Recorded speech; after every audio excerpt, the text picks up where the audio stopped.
Welcome to Don't Follow the Shepherd.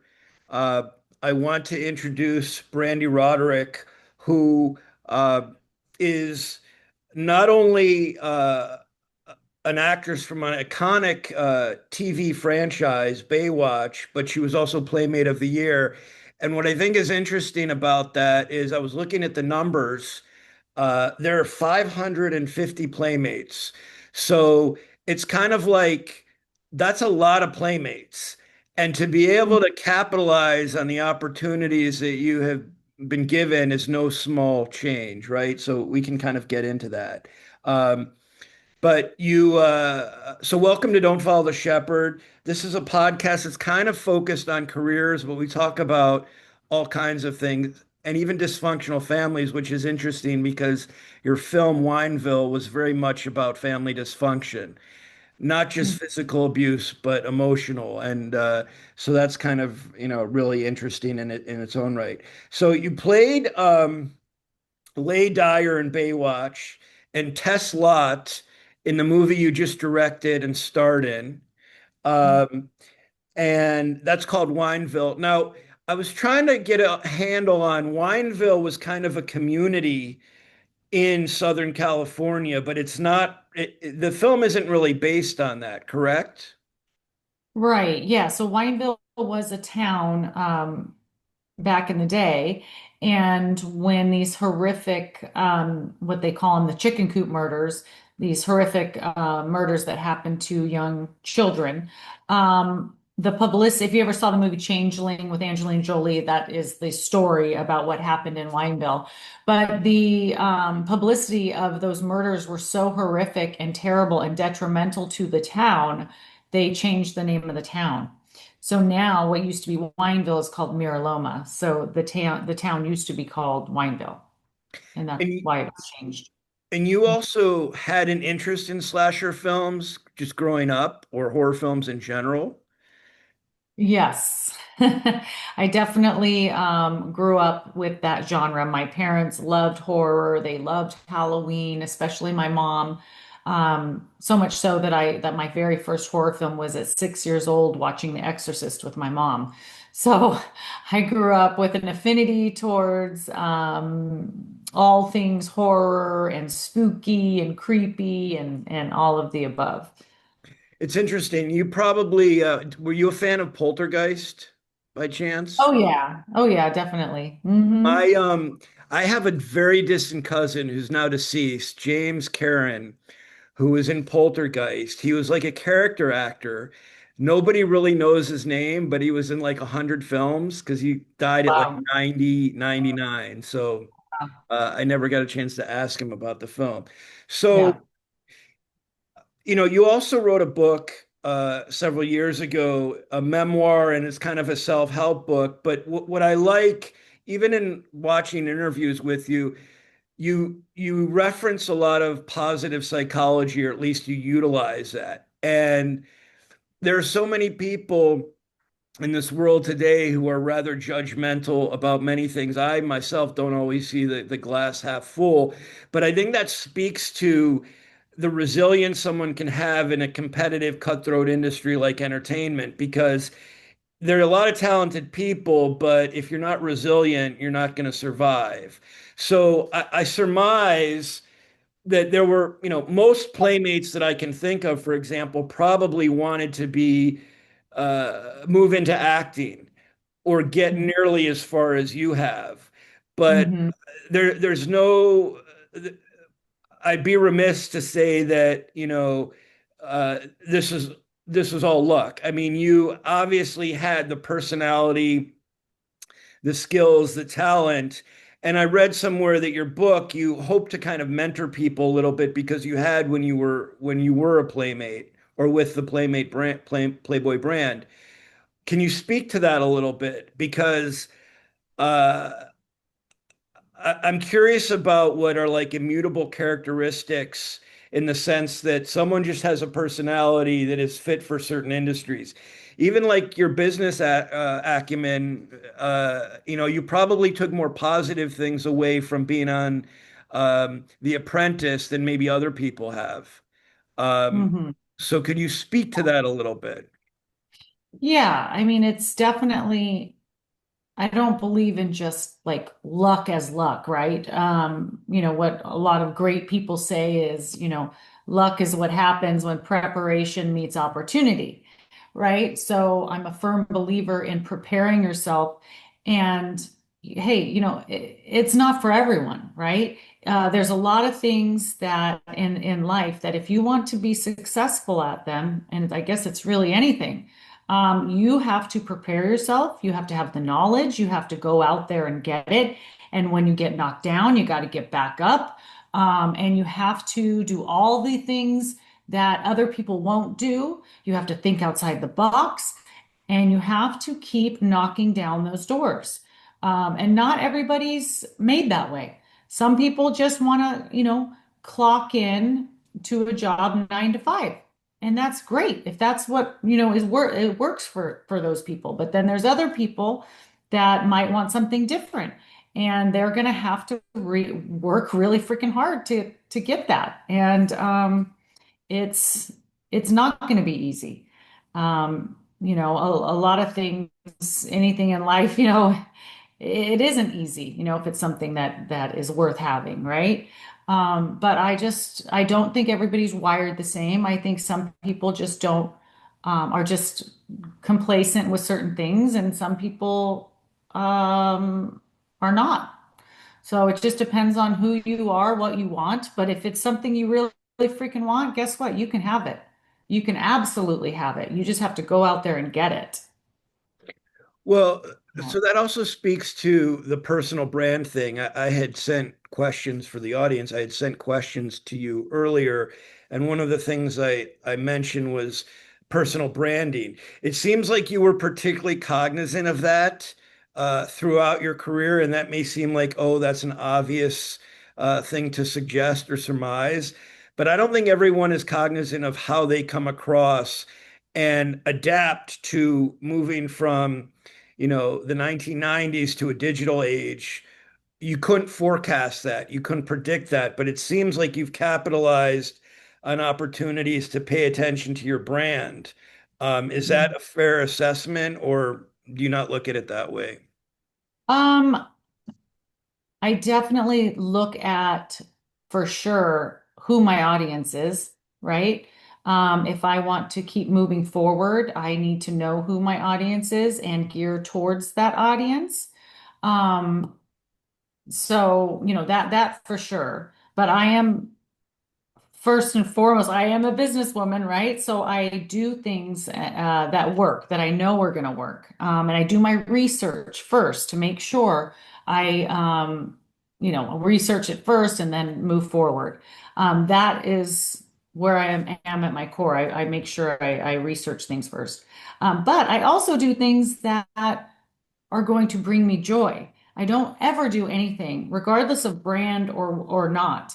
I would never do anything that I'm not going to be content with, that I'm not going to be happy with, that I'm not going to be proud of. So that is also something that I follow quite strongly. Um, so yeah, I mean, branding is important, but it's also about what's going to work for you, who your audience is, and what enlightens you and what makes you feel good and makes you happy. Also,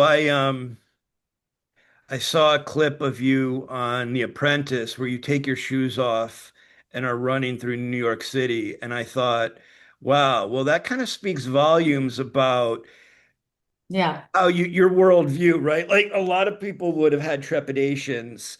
Uh, I mean, I've done, well, I don't have to go into my story, but crazy things. But I thought, wow, that's courageous. You didn't think twice about it. And I was like, Well, yeah, I'm very competitive, right? And so that TV show is a competition, and I will go to any lengths to win.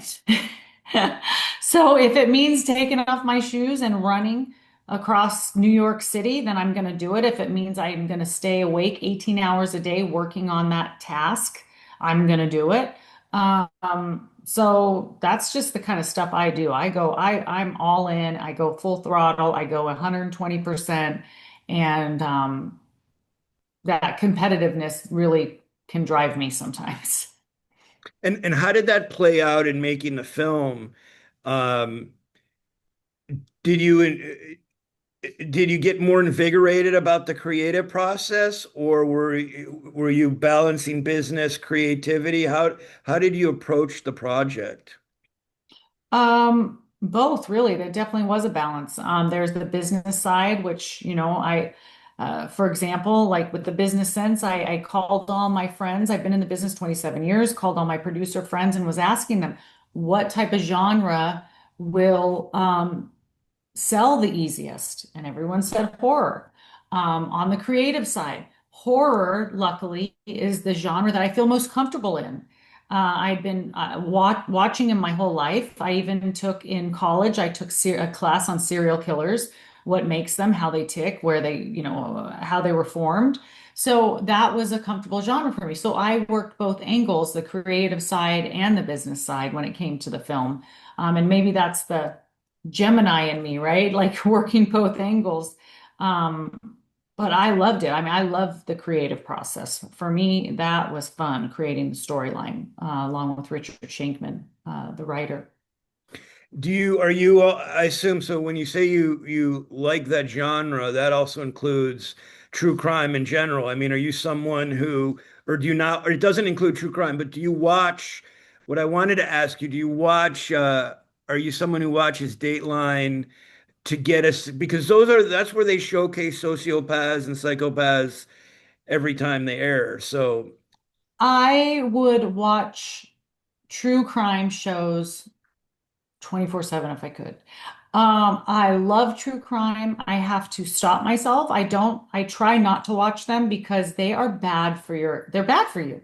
They make you a negative person because you're constantly coming up with all these scenarios and thinking about things and looking at people differently. And, but I freaking love it. I love true crime. I love trying to figure it out.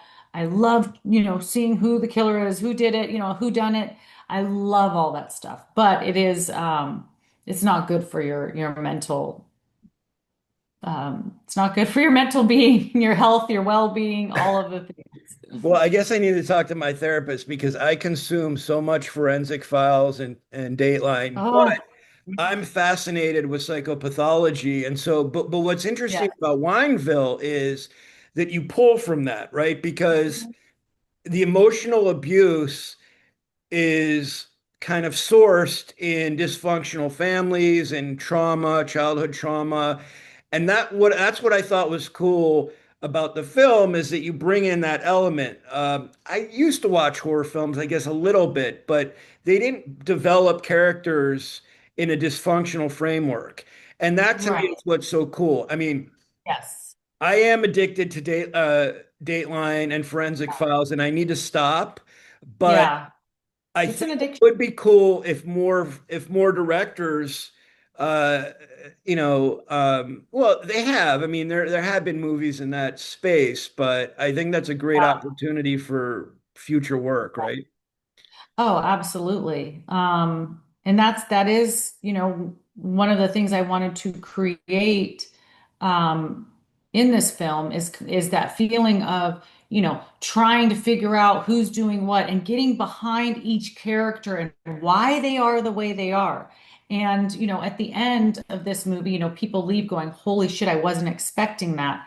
I want people to try to figure it out and be the detective, so to speak. But then I shock people, and it's not what they thought, was going to happen. So that's a lot of fun. Is shocking people in the end.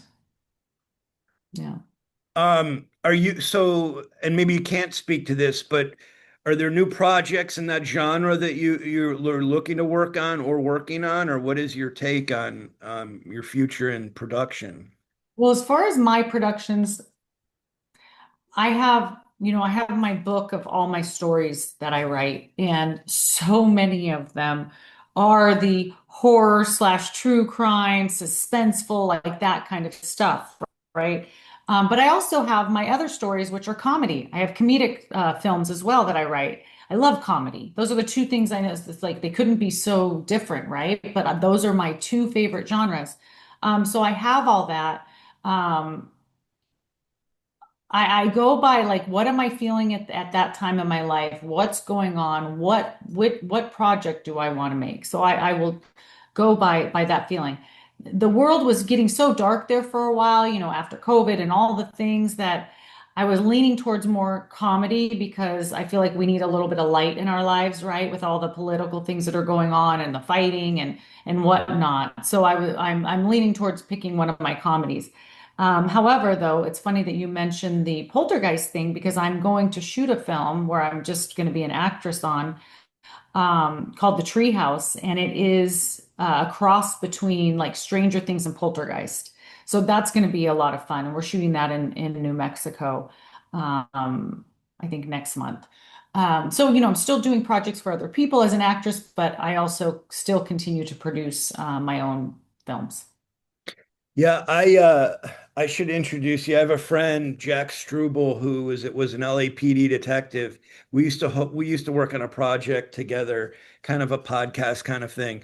I'd be happy to introduce you if at some point in the future you want to talk to him. But he was in worked like homicide and gang and all these units, and every week we featured kind of either a case that he was personally involved in or cases of some of his colleagues, and he gets into really processing the crime scene, which doesn't excite me as much as when he talks about interviewing these serial killers, which he did a few in his career, and just getting in the minds, like it's like the Yeah, very Dateline thing. You see the camera, they're in the questioning room. It's like that to me is the most um, captivating footage that you see come out yeah, of police, law enforcement news.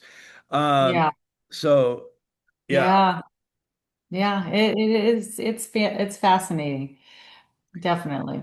As far as one other thing I wanted to ask you, the being associated or among the cast members of Baywatch, an iconic franchise, Playboy, an iconic franchise, um, it's kind of like a Venn diagram. You've got some other people from the Playboy family who are in the group. Do you find do you stay connected with all these people? Is it a few people that you tend to stay connected with?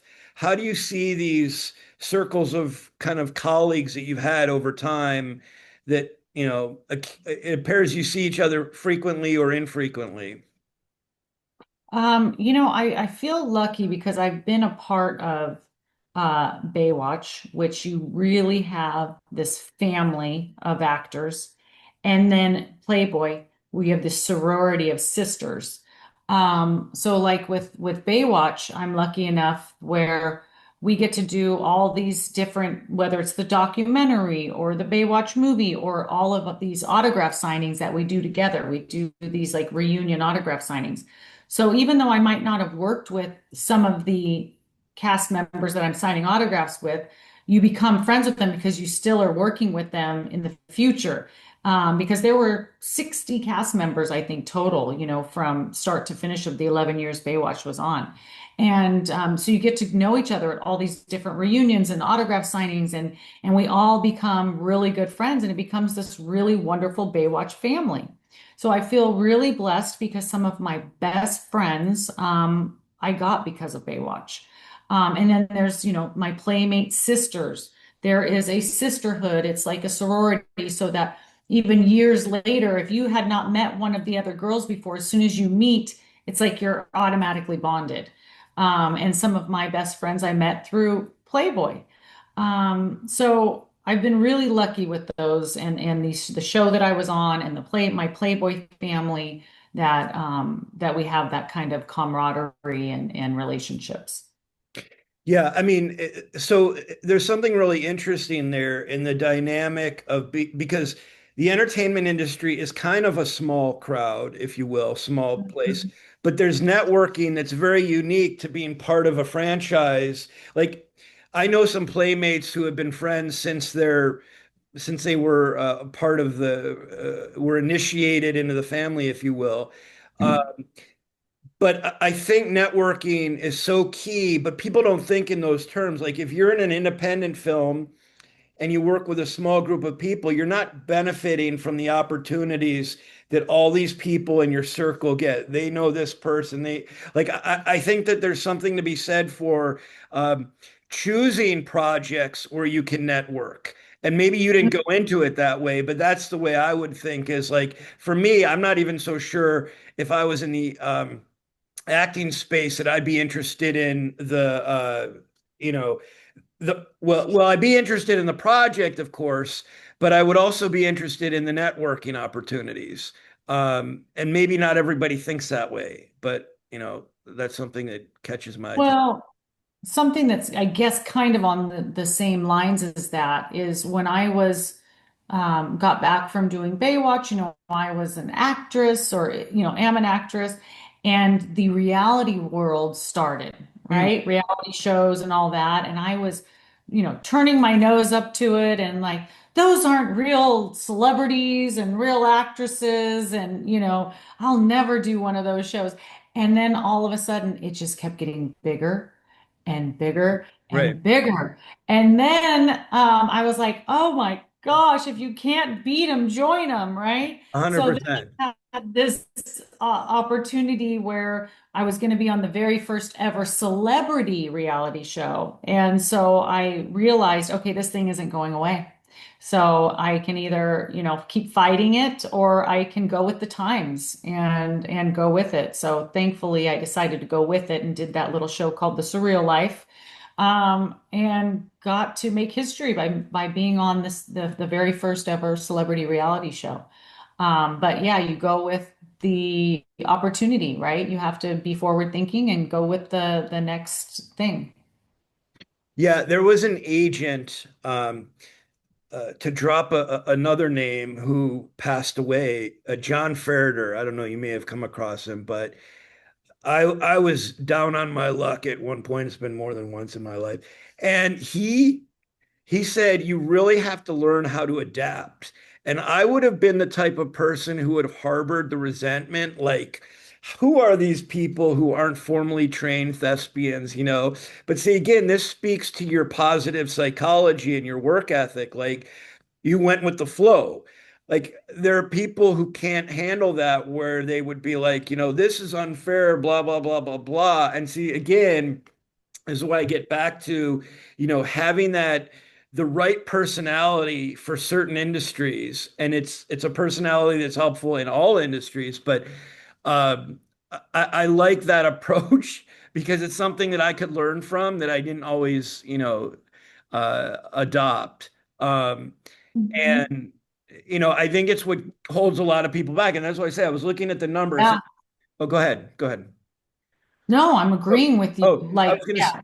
I was gonna say there were five, like I said, there are 550 playmates, and you know, if we ask people who they remember, they may remember Marilyn Monroe. I guess she was technically a playmate. They remember probably handfuls, not hundreds, right? So there's something to be said for kind of rising to the top. And I realize that you're not trying to outcompete people, although you're a competitive person, but it's an interesting notion to consider.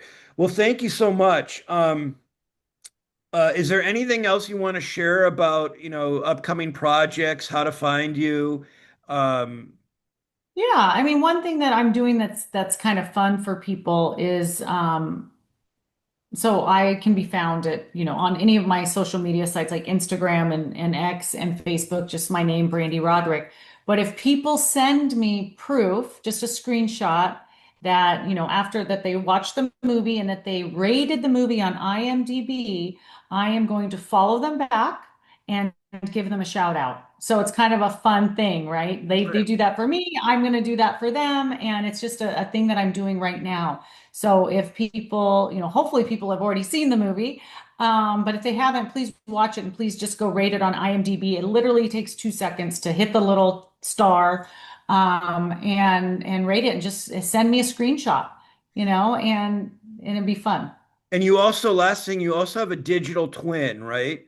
Which is kind of Yes. a cool concept. Um, Yeah. which I know Yeah. very little about, but I know little about as well, and I'm trying to learn. I'm actually because I'm like a sponge, like I want to learn everything. So I'm actually starting to take classes on AI because I want to learn everything I can about it because I don't want to be left behind. And I feel like this is obviously, I mean, it is the wave of the future. So yeah, so I do have a digital AI twin out there right now. Well, Yeah, thank you so much. I really appreciate you coming on the program. I will absolutely. I will share links when I post, and Yeah. I hope people, definitely um, check out the film. The trailer is also very suspenseful, and Yeah. I really appreciate having you on. So thank you very much. Oh, thank you so much. It was a pleasure meeting you, and we'll see you later.